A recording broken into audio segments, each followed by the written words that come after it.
Man alima ma amila ma alima awrathahu Allahu ma lam ya'lam. Allahumma salli ala sayyidina Muhammad. Siapa yang beramal dengan apa yang dia tahu, Allah kurniakan kepadanya ilmu yang dia tidak tahu. Ataupun disebut dalam bahasa yang lebih khusus, ilmu itu ialah ilmu laduni. Ladun ni ialah ilmu yang datang daripada sisi Allah. Macam mana ilmu, Allahumma salli ala sayyidina Muhammad, yang datang daripada sisi Allah? Ilmu yang datang daripada sisi Allah, Allahumma salli ala sayyidina Muhammad, ilmu yang datang daripada perkahwinan di antara ilmu dan amal. Allahumma salli ala sayyidina Muhammad. Bila mana seseorang itu dia belajar dan dia beramal, maka daripada asbab dia belajar dan mengamalkan yang dia belajar, Allahumma salli ala sayyidina Muhammad, maka lahirlah ilmu laduni. Allahumma salli ala sayyidina Muhammad. Ilmu ni ilmu yang guru dapat daripada sebab dia berilmu dan dia mengamalkan ilmu. Allahumma salli ala sayyidina Muhammad. Itulah yang jatuh di hati kita. Satu masa Sayyidina Anas bin Malik radhiyallahu taala anhu datang jumpa dengan Rasulullah bersama dengan ibunya yang bernama Ummu Sulaim. Ketika itu Nabi kita SAW baru sampai di Al-Madinah Al-Munawwarah. Bila Ummu Sulaim main jumpa dengan Nabi, dia bawa anaknya Anas bin Malik radhiyallahu taala anhu. Ketika itu, bila Sayyidina Anas datang dengan mak dia, rupanya Ummu Sulaim datang ni, dia nak mengadu pada Rasulullah berkenaan dengan anaknya Sayyidina Anas yang sakit gigi. Allahumma salli ala sayyidina Muhammad. Jadi, Allahumma salli ala sayyidina Muhammad, bila diadukan kepada Rasulullah, kata Anas sakit gigi, maka Nabi kita SAW pesan dengan satu pesanan. Kamu jangan makan benda manis. Nabi kata balik rumah, seminggu mai pula. Jadi, bila lepas seminggu, mailah pula Ummu Sulaim dengan anaknya Anas. Bila jumpa dengan Nabi pula, Nabi tanya, macam mana sakit gigi? Sembuh dah Rasulullah, lega dah Rasulullah. Tak makan benda manis, kata Rasulullah. Tak. Aku pun seminggu aku tak makan benda manis. Nampak tak? Maknanya, hak ni dalam nak merawat penyakit zahir. Nak merawat penyakit zahir. Dan sakit gigi. Macam mana kalau merawat penyakit hati? Ataupun orang panggil penyakit hati ni penyakit batin. Jadi para guru, mereka ialah perawat-perawat hati. Mereka atiba'ul qulub. Mereka ialah doktor-doktor hati. Perawat-perawat jiwa. Allahumma salli ala sayyidina Muhammad.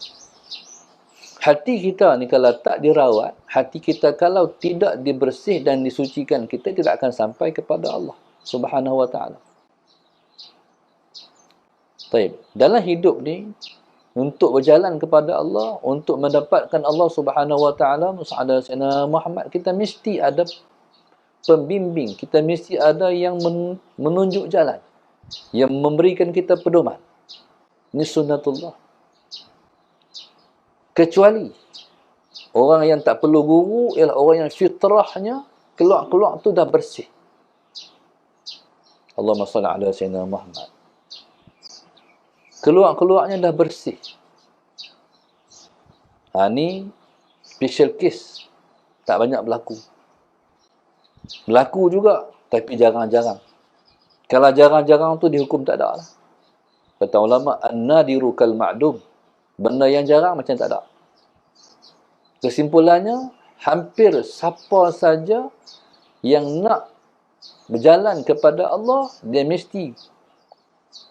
perlukan guru. Allahumma salli ala sayyidina Muhammad. Jadi kalau orang fitrahnya salimah, fitrahnya keluar-keluar tu dah suci, tak perlu guru lah. Allahumma salli ala sayyidina Muhammad. Tapi kebanyakan orang perlu pada guru. Jadi subhanallah, Allahumma salli ala sayyidina Muhammad. Hikmah ni diperolehi daripada seorang guru yang benar, yang disebut dengan kunu ma'as sadiqin. Mana kita ni, kunu ni kita lah. Jadilah kamu tu bersama-sama dengan orang-orang yang benar. Kita lah, kita. Ini dikatakan kunu. Jadilah kamu tu kita. Jadilah kamu itu bersama-sama dengan orang-orang yang benar. Seperti mana Nabi SAW, seperti mana Rasul-Rasul alaihi wasallam, mereka memiliki sifat yang wajib di antara empat itu ialah siddiq, benar. Maka pewaris mereka juga ialah mewarisi sifat yang sama, betul dia panggil. Betul. Kalau dia cakap tak bohong, satu. Yang keduanya, Allahumma salli ala sayyidina Muhammad, perbuatan dan perkataannya sama. Daripada orang inilah keluarnya al-hikmah. Kalau dia mengaji kerana Allah, jadi dia bulat dengan apa yang dia kata. Allahumma salli ala sayyidina Muhammad. Dia betul dengan apa yang dia kata. Baik. Sebab itu orang-orang ni, Allahumma salli ala sayyidina Muhammad, kita kena dengar elok-elok yang mereka cakap. Seperti mana kata ulama, iqtaribu min afwahil muti'in fa innahu tatajalla fihim umurun sadiqah. Kata ulama, dekatkan telinga kamu di mulut orang-orang yang taat kepada Allah. Kerana Allahumma salli ala sayyidina Muhammad, banyak nyata daripada mulut mereka perkara yang benar. Jadi subhanallah, Allahumma salli ala sayyidina Muhammad, maka hikmah ialah suatu yang sangat berharga. Di mana saja kita jumpa, kita kena ambil.